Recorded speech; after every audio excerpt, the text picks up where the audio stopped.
കർത്താവിന്റെ ശുശ്രൂഷകരാകുവാൻ നിന്നെ പ്രാപ്തനാക്കിയിരിക്കുക. നിനക്ക് ഇതിനെ ചവിട്ടി മെതിക്കുവാനുള്ള അധികാരം ദൈവം നൽകും. നീ അത് അധികാരം ഉപയോഗിക്കുന്ന ഒരു ദൈവമായി തീരണം. നിന്റെ വളർച്ച അത്രത്തോളം ഉയരുവാൻ നീയായി തീരണം. നിനക്ക് ആത്മാവിലത് തിരിച്ചറിയുവാൻ നീയായി തീരണം. സകല അന്ധകാരത്തെ ബ്രേക്ക് ചെയ്ത് പ്രാർത്ഥിക്കാൻ വേവേറ്റെടുക്കുവാൻ നീയായി തീരണം.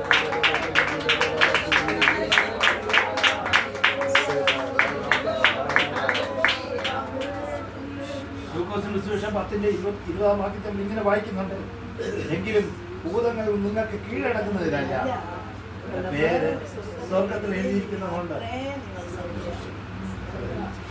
നമ്മുടെ പേര് സ്വർഗത്തിൽ എഴുതിയിട്ടുണ്ടെന്ന് വിശ്വാസം ഉണ്ടെങ്കിൽ നമ്മുടെ കരങ്ങൾ എഴുതി കർത്താവിനെ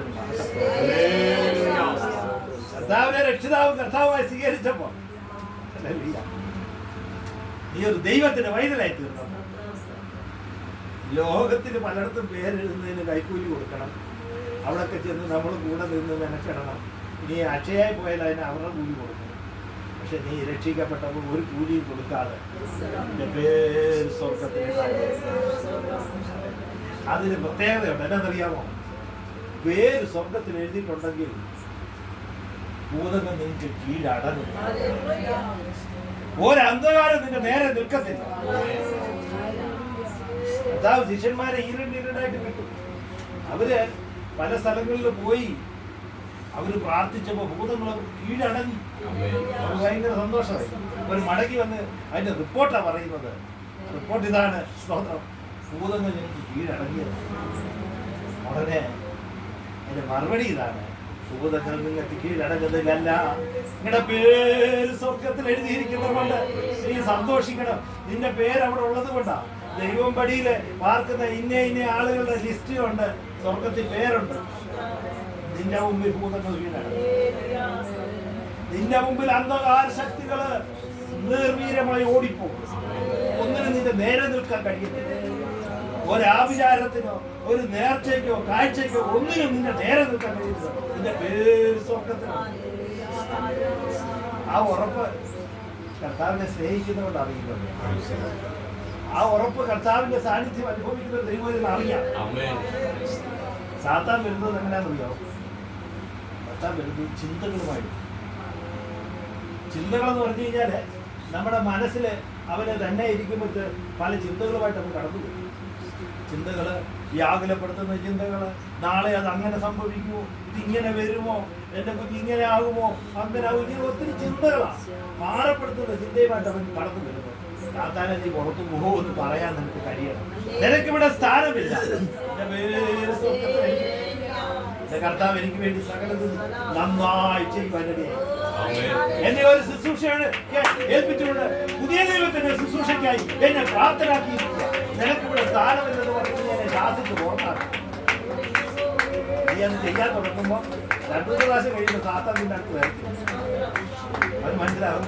ഇനി ഈ അമ്മച്ചിനെടുത്ത് ഇതുകൊണ്ട് ഈ ഓലപ്പാമ്പ് കൊണ്ട് പരിപാടി നടത്തിയെന്ന് സാധാരണ. അല്ലെങ്കിൽ ഒരു നടുവേദന വരുന്നുണ്ടെ അത് അങ്ങനെ വന്നു ഇങ്ങനെ വന്നു എന്ന് പറഞ്ഞിട്ട് ഒത്തിരി ചിന്തയായിട്ട് ഒരു വേദനയും ഒന്നും വരത്തില്ല. എനിക്ക് ക്യാൻസർ വന്ന ആളാണ്. എൻ്റെ കിഡ്നി ക്യാൻസർ വന്ന ആളാണ്. കർത്താവിനെ സൗഖ്യമാക്കിയെന്ന് പറഞ്ഞു. യേശുവിന്റെ അടിപ്പിണറുകളിൽ സൗഖ്യമുണ്ട്. അവന്റെ മുറിവുകളിൽ സൗഖ്യമുണ്ട്. എനിക്ക് ശേഷം വന്ന പലരും നാട്ടിൽ ഞാൻ 40 നാൾ കർത്താവ് തന്ന നാളുകൾ കർത്താവിനെ സ്നേഹിക്കാനിടയാണ്. കർത്താവിനെ സ്നേഹിക്കുമ്പോൾ കർത്താവിൻ്റെ മനസ്സായിട്ട്. കർത്താവിൻ്റെ മനസ്സെന്താ? കർത്താവിൻ്റെ മനസ്സ് നമ്മളിലേക്ക് വരുന്നത് എങ്ങനെയാണെന്ന് ചോദിച്ചാൽ, കർത്താവിൻ്റെ എങ്ങനെ നമ്മൾ ഒരു കാര്യം കാണുമ്പോൾ കർത്താവ് അതെങ്ങനെ കാണുമെന്ന് നമുക്ക് മനസ്സിലാക്കാൻ കഴിയും. കർത്താവാണ് അതെങ്ങനെ ആയിരിക്കും ചെയ്യുന്നത്. ആ കർത്താവിൻ്റെ മനസ്സ് നമ്മളിൽ വരാൻ നമുക്കിടയായി. കർത്താവ് എങ്ങനെയാണോ അതിനെ കാണുന്നതെന്ന് നമുക്ക് കാണാൻ കഴിയുന്നതാണ് കർത്താവിനെ നമ്മൾ സ്നേഹിക്കുന്നത്. നമ്മൾ മാനുഷിക ബുദ്ധിയിലാണ് കാണുന്നത്, നമ്മുടെ ഇഷ്ടം പോലെ കാണുന്നത്. നമ്മൾക്ക് ജഡത്തിനുള്ളൊരു സ്വഭാവമുണ്ട്. ആ സ്വഭാവത്തിൽ നമ്മൾ കാണുന്നത് അതിനെ അവിടെ മാറ്റി വെച്ചത്. പിന്നെ കർത്താവായിട്ട് കാണുന്നത് എങ്ങനെയാണ്? കർത്താവ് കാണുന്ന പോലെ എനിക്ക് കാണാൻ കഴിയുന്നതെന്ന് നമ്മൾ പ്രാർത്ഥിക്കും. അതാ കർത്താവിനെ സ്നേഹിക്കുന്നത്. അതുകൊണ്ടാണ് നമ്മൾ യോഹന്നാന്റെ സുവിശേഷത്തിൽ വായിക്കുന്നത്, എന്നിൽ വസിപ്പിക്കും. നമ്മൾ അറിയേണ്ട ഒരു കാര്യമുണ്ട്. നമ്മൾ കർത്താവിനെ തിരഞ്ഞെടുത്തതുണ്ട്. അവൻ നമ്മെ തിരഞ്ഞെടുക്കുന്ന അധികാരമാണ്. അവൻ നമ്മെ തിരഞ്ഞെടുത്തത് മാത്രമല്ല, സ്തോത്രം, അവൻ നമ്മെ തിരഞ്ഞെടുത്തത് നമ്മുടെ എന്തെങ്കിലും ക്വാളിഫിക്കേഷൻ നോക്കിയല്ല, നമ്മുടെ അയോഗ്യതകളെല്ലാം അറിഞ്ഞിട്ടാണ് നമ്മളെ തിരഞ്ഞെടുത്തത്. അല്ലെങ്കിൽ പറയുക എനിക്ക് ഇന്ന യോഗ്യത ഉണ്ടായിരുന്നതുകൊണ്ടാണ് ഞാനിവിടെ ദൈവം ഇതിലായി തീർന്നതെന്ന് ആർക്കും പറയാൻ കഴിയത്തില്ല. നമ്മുടെ യോഗ്യതയൊന്നും പറയാൻ നമുക്കില്ല. നമുക്ക് മൊത്തം അയോഗ്യതയുണ്ട്. നമ്മുടെ അയോഗ്യതകളെല്ലാം ഇരിക്കുമ്പോൾ തന്നെ നല്ല ലോക സ്ഥാപനത്തിന് മുമ്പേ നമ്മെ ക്രിസ്തുയേശുവിൽ തെരഞ്ഞെടുക്കുവാൻ ദൈവത്തിന് നമ്മോട് പ്രസാദം. അതാ ദൈവത്തിന്റെ സ്നേഹം, നമ്മെ സ്നേഹിച്ച സ്നേഹമാണ്.